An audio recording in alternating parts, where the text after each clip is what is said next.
യുഡിഎഫിന് മിന്നുന്ന വിജയം സമ്മാനിച്ച് തലസ്ഥാനത്ത് നിന്നും കൊച്ചിയിലേക്ക് എത്തിയ വി.ഡി. സതീഷിന് കോൺഗ്രസ് പ്രവർത്തകർ നൽകിയത് ആവേശോജ്വലമായ സ്വീകരണം. എറണാകുളം സൗത്ത് റെയിൽവേ സ്റ്റേഷനിൽ നിന്നും 100 കണക്കിന് പേരാണ് വി.ഡി. സതീഷിനെ അനുഗമിച്ച് ജില്ലാ കോൺഗ്രസ് കമ്മിറ്റി ഓഫീസിലേക്ക് എത്തിയത്.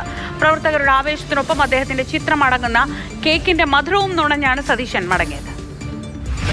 10 വർഷത്തെ കാത്തിരിപ്പിന് ശേഷം UDF വീണ്ടും 102 സീറ്റോടുകൂടി അധികാരത്തിലേക്ക് എത്തുമ്പോൾ ടീം UDF എന്ന വികാരം ജനങ്ങളിലേക്ക്, സാധാരണക്കാരിലേക്ക്, പ്രവർത്തകരിലേക്ക് എത്തിക്കാൻ വി.ഡി. സതീശന് കഴിഞ്ഞു എന്നതിന്റെ ഏറ്റവും വലിയ തെളിവായിരുന്നു ഇന്ന് തന്റെ സ്വന്തം ജില്ലയായ എറണാകുളം സൗത്തിൽ അദ്ദേഹം വന്ന് ഇറങ്ങിയപ്പോൾ നൽകിയ സ്വീകരണം.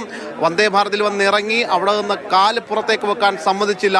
അതിന് മുന്നേ തന്നെ അദ്ദേഹത്തെ പ്രവർത്തകർ തോളിലേറ്റിക്കൊണ്ട് വലിയ രീതിയിലുള്ള സ്വീകരണം തന്നെയായിരുന്നു നടന്നത്. ആ സ്വീകരണത്തിൽ പ്രവർത്തകർ ഉയർത്തിയ മുദ്രാവാക്യം വി.ഡി. സതീശ മുഖ്യമന്ത്രി നയിച്ചോളൂ എന്ന് പറഞ്ഞുകൊണ്ട് തന്നെയാണ്. അതായത് വി.ഡി. സതീശൻ മുഖ്യമന്ത്രിയാകണം എന്ന ഒരു ആഗ്രഹത്തോടു കൂടി തന്നെയാണ് പ്രവർത്തകർ എന്ന് അവിടെ ഒരുക്കിയ സ്വീകരണവും. ആ സ്വീകരണത്തിൽ എല്ലാവർക്കും അദ്ദേഹം ആവേശമാകുന്ന രീതിയിൽ തന്നെ കൈവീശിക്കൊണ്ട് എല്ലാവരെയും അഭിവാദ്യമർപ്പിച്ചുകൊണ്ട് എറണാകുളം DCC ഓഫീസിലേക്കാണ് അദ്ദേഹം എത്തിയത്. അവിടെ എത്തി അവിടെ ഒരുക്കിയ കേക്ക് അദ്ദേഹം മുറിച്ചു. എറണാകുളത്തിന്റെ പ്രിയങ്കരനായ അമരക്കാരൻ, അതോടൊപ്പം തന്നെ കൊച്ചിയുടെ MLA കൂടിയായിട്ടുള്ള മുഹമ്മദ് ഷിയാസിന് ആ കേക്ക് മധുരം പങ്കുവച്ചു. അതോടൊപ്പം തന്നെ MP ഹൈബി ഈഡനും അദ്ദേഹം മധുരം പങ്കുവച്ചു. ആ കേക്കിൽ ആലേഖനം ചെയ്ത് ജനനായകൻ വി.ഡി. സതീശൻ എന്നതായിരുന്നു.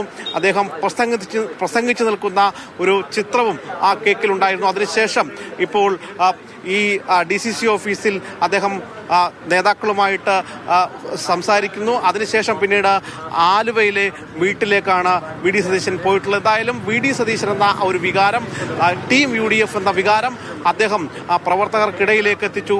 ആ പ്രവർത്തകർ നൽകിയ ആവേശമാണ് ഇന്ന് എറണാകുളം ജില്ലയിൽ എമ്പാടും കാണാനായത്. വിജേഷ് പുതുവാശ്ശേരിക്കൊപ്പം ശ്യാമപ്രസാദ് ഉത്തമൻ, മാതൃഭൂമി ന്യൂസ്, കൊച്ചി.